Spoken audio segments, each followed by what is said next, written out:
Χαίρετε. Let's review some of the harder things we learned. Do you remember how to say the Greece? He Hellas. And what was the dative form?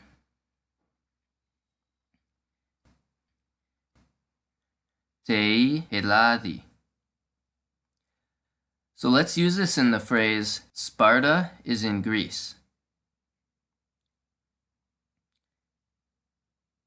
He Sparte en te Heladi estin.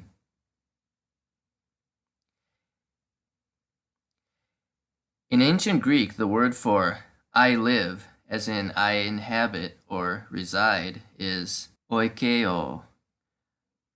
Oikeo, which comes from the word oikos. Oikos, which is a cognate with vicus in Latin. This word means house, and you may have heard of towns in England that end in wick or wich, like Warwick and Southwick. The word vicinity also has connections to these words.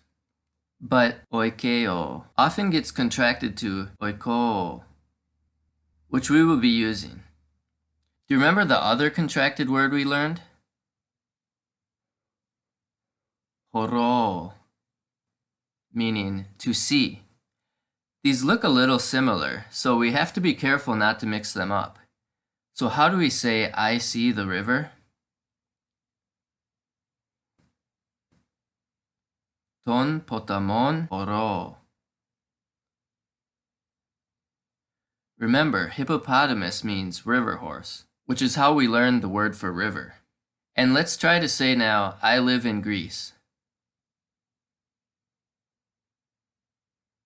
Entei heladi oiko.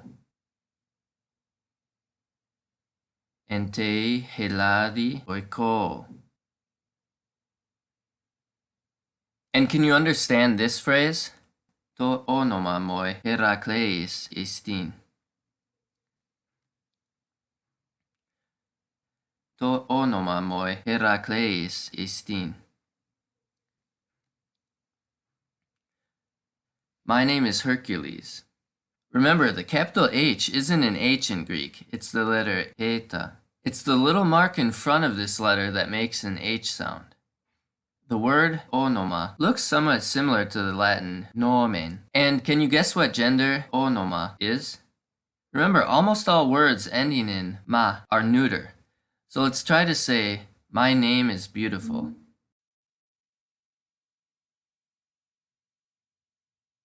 To onoma moi kalon estin.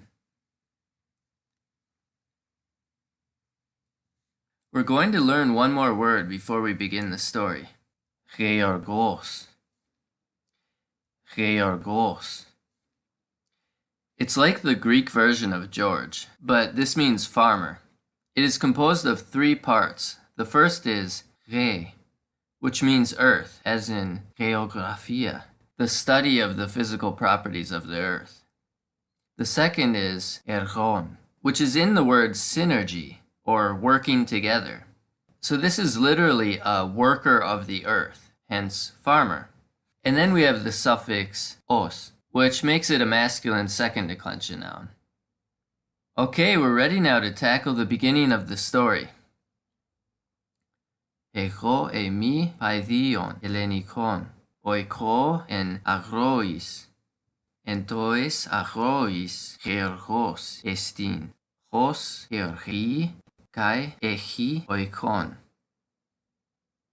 Could you figure out the beginning? I am a Greek child.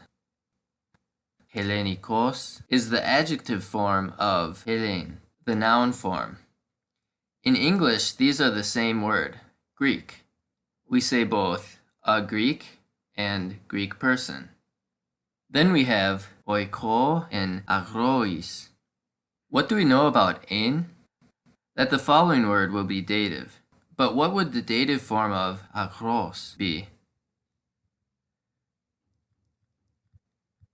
Toi agroi. So you might be able to guess that agrois is the plural form of agroi. This first sentence then is, I am a Greek child. I live in the countryside. And in the next sentence, we can see the dative plural form of the. So what does this first part mean? In the countryside, there is a farmer. And can you remember all the masculine versions of the that we've learned so far? Let's go through the nominative, accusative, and dative.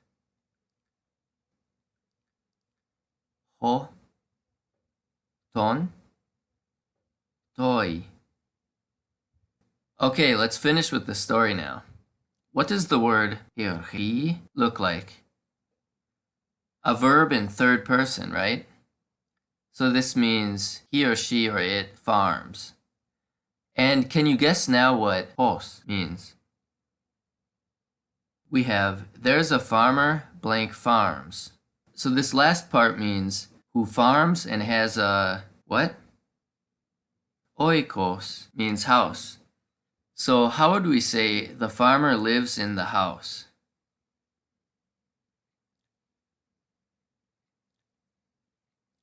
Georgos entoi oikoi oiki.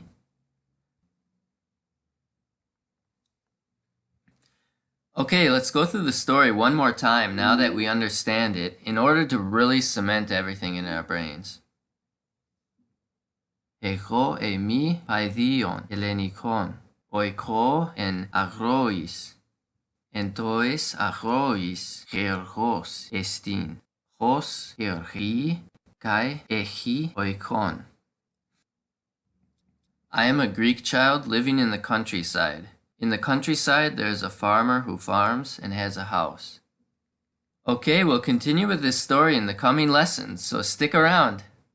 If you'd like to support the channel, there's a link to Patreon in the description box, or you can hit the join button below to become a member on YouTube. Thanks.